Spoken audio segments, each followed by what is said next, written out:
We'll now look at a grouped frequency distribution. So this will be slightly different than a categorical frequency distribution. In particular, we want to put things in groups. So we're looking at data with a very large range. In particular, we want a class width that's larger than 1. So we don't want to just look at each number individually, we want to look at a group of numbers, say from 1 to 10 and then 11 to 20 or something like that. So the first part we're going to look at is the class limits.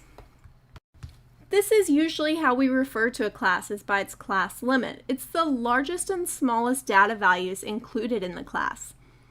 So previously I did an example of classes of 1 to 10 and 11 to 20. Well, those numbers are the class limits. In my 1 to 10 range, the smallest value is 1 and the largest value is 10. Next, we look at the class boundaries, and these can be a little more complicated. So this is used to separate the classes so that there are no gaps. Before, when I had 1 to 10 and 11 to 20, well, there was a gap between 10 and 11. Things like 10.5 could fall in there, or 10.9, something like that. So the idea of the class boundary is to make no gaps in the frequency distribution. So this contains one extra decimal than your data, and it also always ends in a 5. So with my classes of 1 to 10 and 11 to 20, my class boundary would be 10.5. The next thing we'll look at is the class width. So the big mistake with class width is subtracting an upper limit and a lower limit, but that's not how a class width is found. Rather than subtracting the upper and lower limit, we're going to subtract the lower limit of one class from the lower limit of the next class. So once again, if my classes were 1 to 10 and 11 to 20, the biggest mistake is to doing 10 minus 1 and saying the class width is 9. But that's not true. We're going to subtract the lower limits, 11 minus 1, to see that our class width here is 10. We will have a few guidelines for making these grouped frequency distributions. The first is that there should be between 5 and 20 classes. The actual number of classes in the data should really depend on your range of data and how big you want to make these classes, so it really varies based on your data set. However, in general, there should be between 5 and 20. We prefer to have an odd class width. Now, this is really not required, it's just kind of optional. The main reason we would want this is because a little bit later we're going to want the class midpoint, and if we have an odd class width, our midpoint will be a whole number. So it's really not required, but it is kind of preferred. Another is that we want mutually exclusive classes. So what this means is I want to make sure every data set belongs to only one class. I don't want to say 1 to 10 and then 10 to 20, because which one of those groups does the data value of 10 fall into? So I do want to make sure that they are mutually exclusive. They have no overlap at all. They also need to be continuous. So the important thing here is if we have a class that doesn't have any data values, it is still important to include it in the frequency distribution and just write that there is 0 data values. We don't want to skip an entire group. Our classes should be exhaustive. So what this means is that we want to make sure every single data value falls into a class. We don't want to have a data value that doesn't belong anywhere. And finally, all of our classes should be equal in width. We don't want random class widths everywhere. We don't want to go from 1 to 10 and then 11 to 15. We want to make sure all of our class widths are the same. So for example, here's a data set, and this is going to be a list of 25 people's IQ scores. We want to find a frequency distribution, and in particular, we're going to look at 5 classes, so we'll walk through how to do this. The first step to finding these is to start by finding the highest and the lowest data value. So we can look through and see our lowest is 82, and our highest is 140.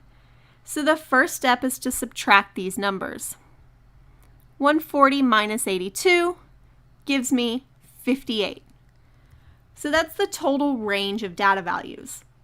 And then we're actually going to divide this by the number of classes. 5.8 divided by 5 is 11.6. So we always round this number up. So even if we would have gotten 11.0001, we round up to 12. And this tells me what my class width should be. So my class width will be 12. So here I'll have a column for a class and a column for frequency. Since my lowest data value is 82, that's where my first class starts. My class width is 12, which tells me my next class starts at 94, 82 plus 12. So that tells me this one would have ended at 93. 94 plus 12 would be 106, so this class has to end at 105. 106 plus 12 would be 118, so this class has to end at 117. 118 plus 12 is 130, so this class ends at 129. And 130 plus 12 is 142, which we don't have any data values that high, so we're just going to end this class at 141. And now it's just a matter of going through and counting between 82 and 93. So here's 1, 2, 3 data values.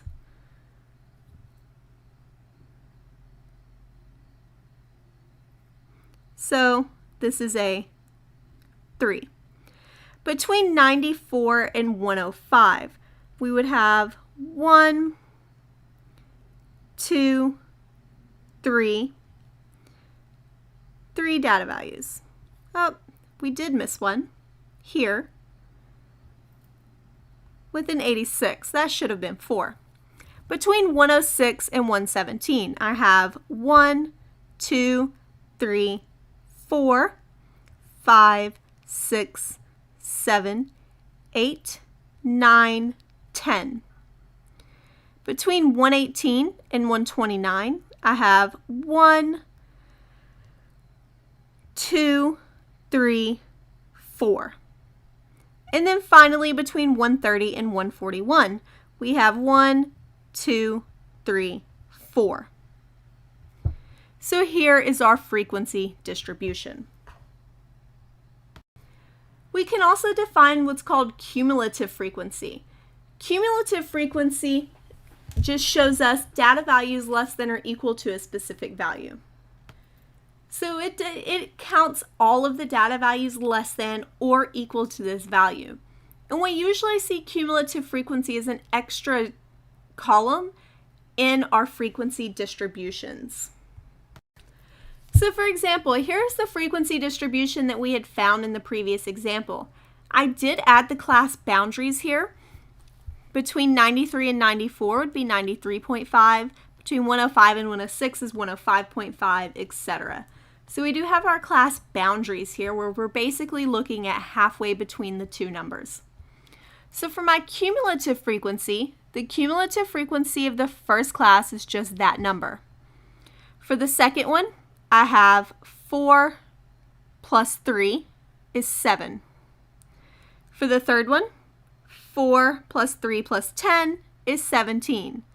The next one, 4 plus 3 plus 10 plus 4, would be 21. And then the last one, I'm going to add up all these numbers to get 25. So we just add that class plus every frequency of a class that came before it.